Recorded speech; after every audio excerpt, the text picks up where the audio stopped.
नमस्कार साथियों, मैं राजेश कुमार। आज हम लोग पढ़ेंगे शारीरिक शिक्षा से संबंधित कुछ महत्वपूर्ण एमसीक्यू जो आने वाले एग्जाम्स के लिए बहुत ही इंपॉर्टेंट क्वेश्चन है। तो शुरू करते हैं आज की सीरीज। क्वेश्चन नंबर फर्स्ट, व्यक्तिगत फीडबैक किसके द्वारा सुविधाजनक बनता है। क्वेश्चन पूछा जा रहा है जो पर्सनल व्यक्तिगत फीडबैक है किसके द्वारा सुविधाजनक बनता है। A Doordarshan, B tape recorder, C गतिबोधक, डी उपयुक्त सभी। तो इस क्वेश्चन का जो राइट आंसर होगा option C is a right answer. Next question friends, समवर्ती फीडबैक नौसिखियों को दिया जाता है। जो समवर्ती फीडबैक दिया जाता है नौसिखियों को कब दिया जाता है।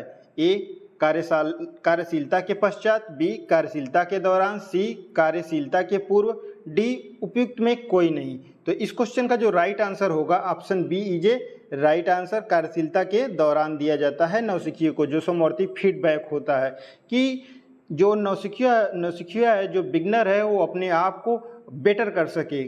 जब वो एक्सरसाइज या कुछ भी करता है, एक्टिविटी करता है, कोई स्किल सीखता है, तो उसी समय उसकी स्किल बेटर हो सके बिगनर की।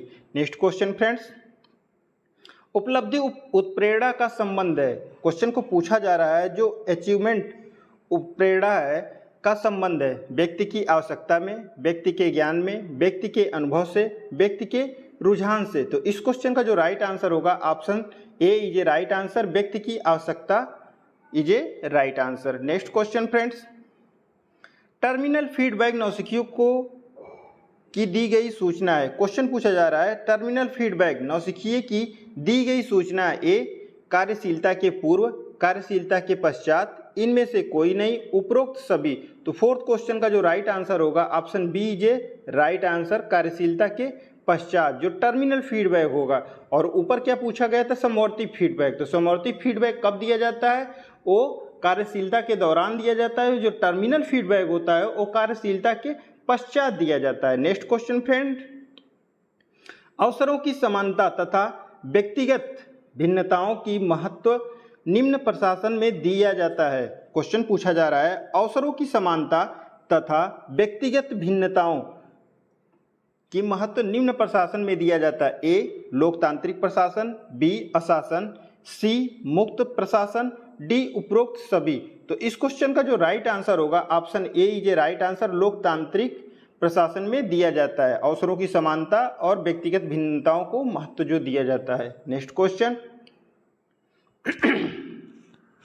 निम्न कारक प्रशासन के स्वरूप को निर्धारित तथा प्रभावित करता है। क्वेश्चन पूछा जा रहा है नीचे कुछ निम्न कारक और प्रशासन दिए गए हैं, उनको स्वरूप को निर्धारित और प्रभावित करता है। ए सांस्कृतिक कारक, बी ऐतिहासिक कारक, सी राजनीतिक कारक, डी उपरोक्त सभी। तो इस क्वेश्चन का जो राइट आंसर होगा उपरोक्त सभी is a right answer. Next question, Bharat में निरीक्षण पद्धति कब प्रारंभ की गई। तो भारत में जो निरीक्षण पद्धति है वो कब प्रारंभ की गई थी। A 1882, B 1854, C 1858, D 1884। तो इस क्वेश्चन का जो राइट आंसर होगा option B is a right answer. 1858 में दी गई। नेक्स्ट क्वेश्चन, पर्यवेक्षण उत्तम शिक्षण अधिगम परिस्थितियों की विकास में एक सहायता है, निम्न किसका कथन है। क्वेश्चन पूछा जा रहा है पर्यवेक्षण उत्तम शिक्षण अधिगम परिस्थितियों की विकास में एक सहायता है, निम्न किसका कथन है। A W Kimball, Butler, Romney, उपरोक्त में से कोई नहीं। तो ये जो कथन दिया गया है ये दिया गया है डब्ल्यू किम्बल के अकॉर्डिंग दिया गया है। नेक्स्ट क्वेश्चन, डिफिनीशन है दोस्तों, बहुत ही इंपॉर्टेंट है, अक्सर एग्जाम में पूछा जाता है। पर्यवेक्षण जो वर्तमान समय में एक ऐसी प्रक्रिया के रूप में जाना जाता है जिसका उद्देश्य संपूर्ण शिक्षण अधिगम परिस्थिति का कारक सुधार करना है, किसका कथन है। ये जो कथन है दिया गया है किसका कथन है। तो इस क्वेश्चन का जो राइट आंसर होगा विलियम ए ईगर के द्वारा ये कथन दिया गया है। ये जो परिभाषा दी गई है विलियम ए ईगर के द्वारा दी गई है। नेक्स्ट क्वेश्चन की तरफ बढ़ते हैं फ्रेंड्स, पर्यवेक्षण एक कुशल तकनीकी सेवा है जो उन दशाओं का अध्ययन करने तथा उनमें उन्नति करने से सम्मिलित होती है जो सीखने तथा छात्र विकास बहुओर व्याप्त है, निम्न किसका कथन है। तो ये किसका कथन है। इस क्वेश्चन का जो राइट आंसर होगा option B is a right answer. 12 तथा हुकरन के द्वारा ये कथन दिया गया है। नेक्स्ट क्वेश्चन देखते हैं फ्रेंड, 11 नंबर क्वेश्चन, एक परिनिरीक्षण में निम्न गुण होता है। क्वेश्चन पूछा जा रहा है, एक जो परिनिरीक्षक होता है, ऑब्जर्वर होता है, उसमें निम्न गुण होता है। कौन कौन सा गुण होता है? ए, उदारता भी होती है, उत्तम चरित्र भी होता है, रचनात्मक नेतृत्व भी होता है। तो इस क्वेश्चन का जो राइट आंसर होगा option D is a right answer. Next question friends, संस्थागत नियोजन उनके कार्यक्रमों का जोड़ है जिनके संस्था द्वारा अपनी अनुभूति आवश्यकताओं तथा निज के उपलब्ध तथा एवं भविष्य में उपलब्ध संस्थानों के आधार पर तैयार किया जाता है। निम्न किसका कथन है? तो ये जो कथन है एम बी बुच का कथन है। ये जो परिभाषा दी गई एम बी बुच के द्वारा दी गई है। क्वेश्चन को एक बार फिर से रिपीट हम लोग कर लेते हैं फ्रेंड्स। संस्थागत नियोजन उनके कार्यक्रमों का जोड़ है जिनके द्वारा संस्था द्वारा अपनी अनुभूत आवश्यकताओं तथा निज के उपलब्ध भविष्य में उपलब्ध संस्थाओं के आधार पर तैयार किया जाता है। किसका कथन है? According to right answer is option A is a right answer. Next question देखते हैं फ्रेंड्स, बहुत ही इंपॉर्टेंट क्वेश्चन है। मानव संसाधन विकास मंत्रालय का गठन कब किया गया? तो जो मानव संसाधन विकास मंत्रालय का गठन किया गया था तो ये 26 सितंबर 1985 को किया गया था। Next question friends, Akhil Bharatiya खेल सलाहकार समिति का गठन कब किया गया था? तो क्वेश्चन पूछा जा रहा है अखिल भारतीय से खेल सलाहकार समिति का गठन कब किया गया था? तो ये जो गठन किया गया था अखिल भारतीय खेल सलाहकार समिति का 1954 में किया गया था और 1954 में SGFI का भी किया गया था। किसका? SGFI, school games federation of India. Next question, Kunzru समिति की स्थापना किस वर्ष हुई? कुंजरू समिति की जो स्थापना किस वर्ष हुई थी? तो ये जो स्थापना हुई थी 1959 में हुई थी। नेक्स्ट क्वेश्चन फ्रेंड्स, राष्ट्रीय प्रौढ़ शिक्षा संस्थान की स्थापना निम्न में से किस वर्ष की गई? क्वेश्चन पूछा जा रहा है राष्ट्रीय प्रौढ़ शिक्षा जो संस्थान है वो कब इस्टेब्लिश हुआ? तो इस क्वेश्चन का जो राइट आंसर है जनवरी 1961 में हुई थी स्थापना। नेक्स्ट क्वेश्चन, बाल भवन सोसाइटी भारत की स्थापना किस वर्ष में हुई? तो बाल भवन जो सोसाइटी है उसकी स्थापना कब हुई थी? तो ये हुई थी 1955 में हुई थी बाल भवन। क्वेश्चन पूछा जा रहा है कुंजरू समिति ने अपने सुझावों से सरकार को किस वर्ष परिचित कराया? तो ये कराया था 1963 में परिचित कराया था। नेक्स्ट क्वेश्चन फ्रेंड्स, निम्न सुझाव कुंजरू समिति ने सरकार को दिया। क्वेश्चन पूछ रहा है निम्न सुझाव कुंजरू समिति ने सरकार को दिया। कुंजरू समिति ने कौन कौन से सुझाव सरकार को दिए देख लेते हैं। क्वेश्चन, मनोरंजन प्रिय सरकार व्यापार को अपनाना, एकदम सही बात है, मनोरंजन प्रिय व्यापार को अपनाना चाहिए। सेकंड है प्रतियोगिता में भाग लेने हेतु विद्यार्थियों को प्रेरित करना, एकदम सही ये भी है। कॉलेज स्तर पर राष्ट्रीय कैडेट कोर अपनाएं, एकदम सही है। तो इस क्वेश्चन का जो राइट आंसर होगा option D is a right answer friends. Next question देखते हैं, मनोरंजन का अत्याधुनिक उपकरण है। क्वेश्चन पूछा जा रहा है मनोरंजन का अत्याधुनिक उपकरण कौन सा है? तो मोबाइल फोन एकदम उपकरण है, कंप्यूटर भी है, इंटरनेट भी है और उपरोक्त सभी। तो इस क्वेश्चन का जो राइट आंसर होगा option D is a right answer. Next question देखते हैं फ्रेंड्स, खिलाड़ी को अपनी मनोवैज्ञानिक दशा, शरीर, कार्य की दशा, क्षमता, योग्यताओं आदि को नहीं बना पाता है, यह प्रक्रिया क्या कहलाती है? क्वेश्चन को एक बार फिर से हम लोग रिपीट करते हैं फ्रेंड्स, खिलाड़ी को अपनी मनोवैज्ञानिक दशा, शरीर, कार्य की दशा, क्षमता, योग्यता आदि को नहीं बना पाता, यह प्रक्रिया क्या कहलाती है? ए, निहित क्षमताओं का विकास एवं उपयोग की प्रक्रिया, शैक्षणिक प्रक्रिया, परिपक्वता की प्रक्रिया, डी उपरोक्त में से कोई नहीं। तो इस क्वेश्चन का जो राइट आंसर होगा option A is a right answer, निहित क्षमताओं का विकास एवं उपयोग की प्रक्रिया is a right answer. Next question देखते हैं फ्रेंड्स, खिलाड़ी को स्वयं की योग्यताओं से परिचित कराकर एवं विकास करके खेल प्रदर्शन को सर्वश्रेष्ठ बनाने में योगदान प्रदान करो, यह प्रक्रिया क्या कहलाती है? क्वेश्चन को एक बार फिर से रिपीट करते हैं, खिलाड़ी को स्वयं की योग्यताओं से परिचित कराकर, मीन्स कोई प्लेयर है उसको खुद से मोटिवेट करके कि हाँ तुम्हारे अंदर ये स्किल है, तुम बहुत बेटर कर सकते हो और तुम्हें करना है, परिचित कराकर एवं विकास करके खेल प्रदर्शन को सर्वश्रेष्ठ बनाने में योगदान प्रदान करो, यह प्रक्रिया क्या कहलाती है? तो ये जो पूरी प्रक्रिया है ये कहलाती है निहित क्षमताओं का विकास एवं उपयोग की प्रक्रिया कहलाती है। कि जो भी बिगनर है, जो भी प्लेयर है, कि तुम्हारे अंदर ये क्षमताएं हैं, तुम बहुत अच्छे तरीके से इसको डेवलपमेंट कर सकते हो और इसका तुम उपयोग करके लाइफ में अपने अचीवमेंट को प्राप्त कर सकते हो। दोस्तों, अगर आप हमारे चैनल पे नए हैं तो प्लीज़ लाइक करें, शेयर करें, सब्सक्राइब करें और नोटिफिकेशन बेल को जरूर दबाएं, जिससे आने वाली हर एक वीडियो आपको सबसे पहले मिल सके। नेक्स्ट क्वेश्चन की तरफ बढ़ते हैं फ्रेंड्स। खेल प्रशिक्षण की मुख्य विशेषताएं कितने प्रकार की होती है? क्वेश्चन पूछा जा रहा है, खेल प्रशिक्षण की मुख्य विशेषताएं कितने प्रकार की होती हो? 5, 2, 1, उपरोक्त कोई नहीं। तो इस क्वेश्चन का जो राइट आंसर होगा उपरोक्त कोई नहीं। नेक्स्ट क्वेश्चन देखते हैं फ्रेंड्स।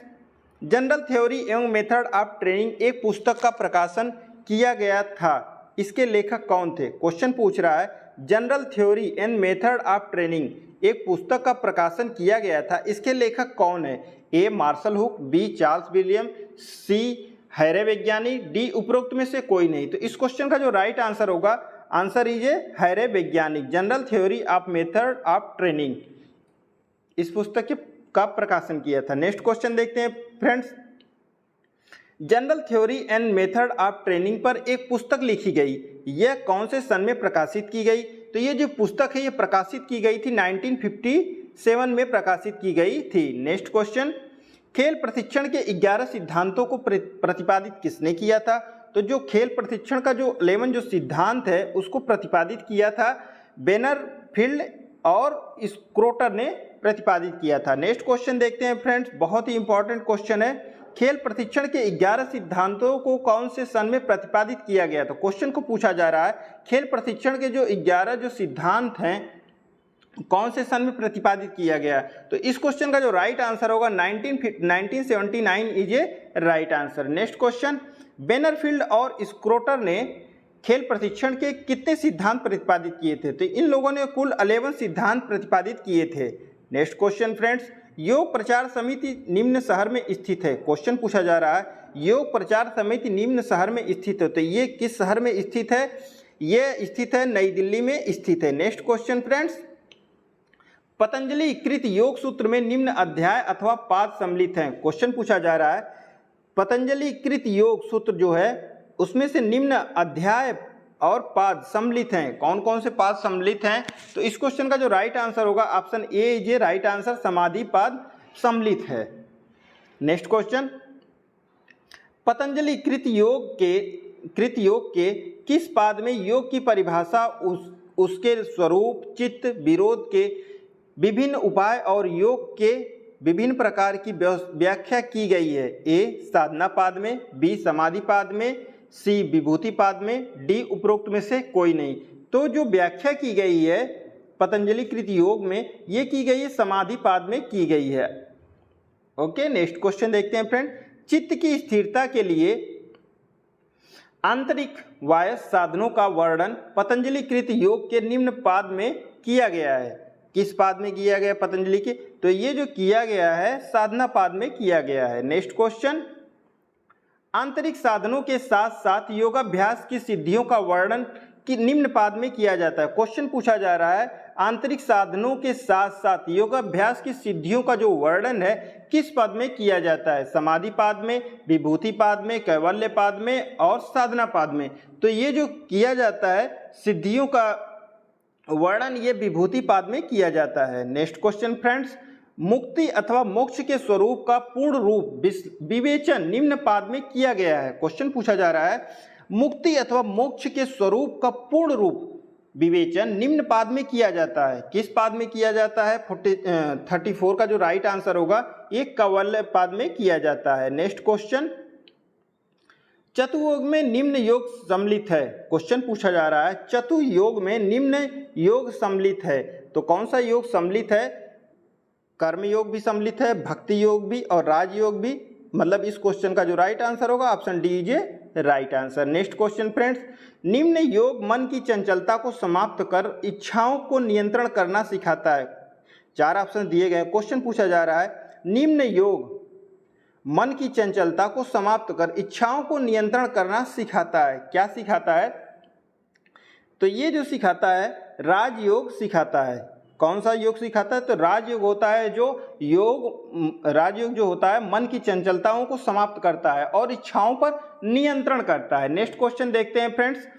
भारतीय शारीरिक शिक्षा में ड्रिल को अनिवार्य विषय बनाया। क्वेश्चन पूछा जा रहा है, भारतीय शारीरिक शिक्षा में ड्रिल को अनिवार्य विषय बनाया। ड्रिल को अनिवार्य विषय किसने बनाया? तो ये बनाया था अंग्रेजों ने ड्रिल को अनिवार्य विषय बनाया था। नेक्स्ट क्वेश्चन देखते हैं friends. YMCA college of physical education की स्थापना कब और कहाँ हुई? तो जो YMCA college of physical education की स्थापना जो हुई थी ये 1920 में हुई थी, चेन्नई में हुई थी। क्वेश्चन अक्सर एग्जाम में पूछा जाता है कि YMCA का फुल फॉर्म क्या होता है? तो जो YMCA का फुल फॉर्म होता है यंग मैन क्रिश्चियन एसोसिएशन होता है। Young man Christian association. Okay friends, next question देखते हैं हम लोग। YMCA college of physical education की स्थापना किसने की? क्वेश्चन पूछा जा रहा है YMCA college of physical education की स्थापना किसने की थी? तो ये की थी SC बक ने की थी, YMCA college of physical education की स्थापना।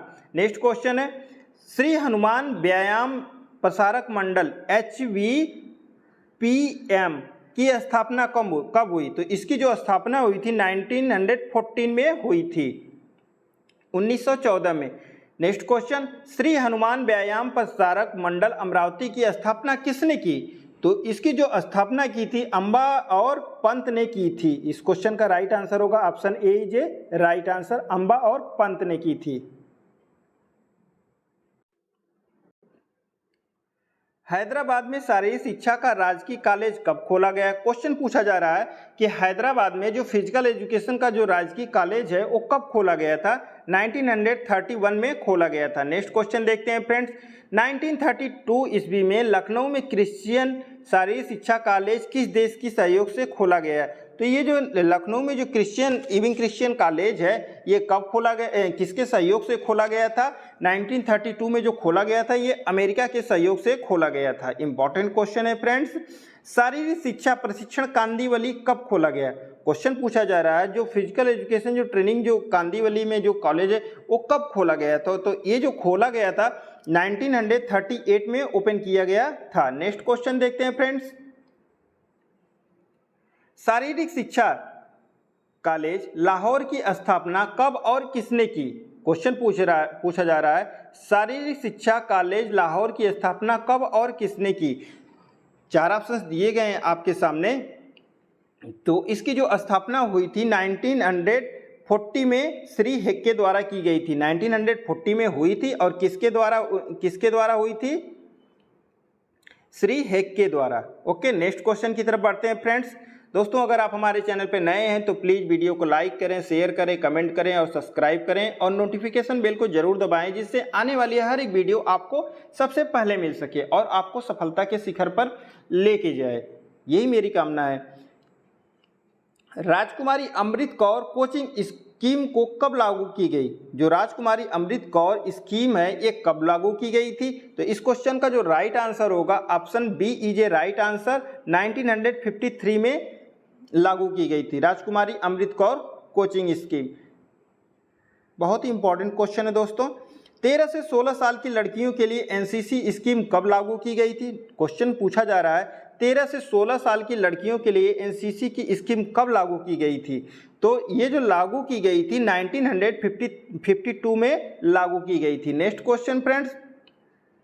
भारत के प्राचीन इतिहास में किस काल को शारीरिक शिक्षा का स्वर्ण काल कहा जाता है? क्वेश्चन पूछा जा रहा है भारत के प्राचीन इतिहास में किस काल को शारीरिक शिक्षा का स्वर्ण काल कहा जाता है? तो चार ऑप्शन दिए हैं, सिंधु घाटी काल, महाकाव्य काल, हर्ष काल और नवपाषाण काल। तो जो शारीरिक शिक्षा का स्वर्ण काल कहा जाता है ये महाकाव्य काल को स्वर्ण काल कहा जाता है। नेक्स्ट क्वेश्चन फ्रेंड्स, बहुत ही इंपॉर्टेंट क्वेश्चन है। राजीव गांधी खेल रत्न पुरस्कार प्राप्त करने वाला पहला खिलाड़ी कौन था? क्वेश्चन पूछा जा रहा है राजीव गांधी खेल रत्न जो पुरस्कार है उसको पहला वो कौन सा प्लेयर था जिसने प्राप्त किया था? तो इस क्वेश्चन का जो राइट आंसर विश्वनाथन आनंद ने फर्स्ट टाइम रिसीव किया था। विश्वनाथन आनंद किस गेम से रिलेटेड हैं? तो ये रिलेटेड है चेस से। और अब राजीव गांधी खेल रत्न का नाम बदल करके कर दिया गया है मेजर ध्यानचंद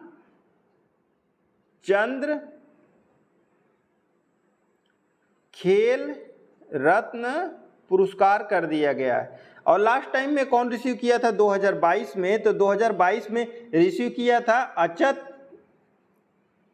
अचंथा शरत कमल ने इसको प्राप्त किया था 2022 में। ये किसके प्लेयर हैं? टेबल टेनिस के प्लेयर हैं। अच्छा, शरत कमल किसके प्लेयर हैं? टेबल टेनिस के प्लेयर हैं। कुल कितनी पुरस्कार दी जाती है राशि राजीव गांधी खेल रत्न पुरस्कार में? तो 25 लाख रुपए दी जाती है। और थोड़ा सा मैं आपको जानकर, राजीव गांधी खेल रत्न पुरस्कार ये कब से प्रदान किया जा रहा है? तो ये प्रदान किया जा रहा है 1991 और 92 से ये प्रदान किया जा रहा है, 1991-92 से। ओके फ्रेंड्स, नेक्स्ट क्वेश्चन की तरफ बढ़ते हैं हम लोग। सैग बोन किसे कहा जाता है? तो सैग बोन हम लोग किसको कहते हैं? तो ये टिबिया को हम लोग कहते हैं, सैग बोन के नाम से जानते हैं। तो दोस्तों, आज की वीडियो कैसी लगी आप लोग जरूर बताइए। Thanks for watching, best of luck for your examination. Please like, share and subscribe और नोटिफिकेशन बेल को जरूर दबाएं, जिससे आने वाली हर एक वीडियो आपको सबसे पहले मिल सके। थैंक्स फॉर वॉचिंग दोस्तों, बाय बाय।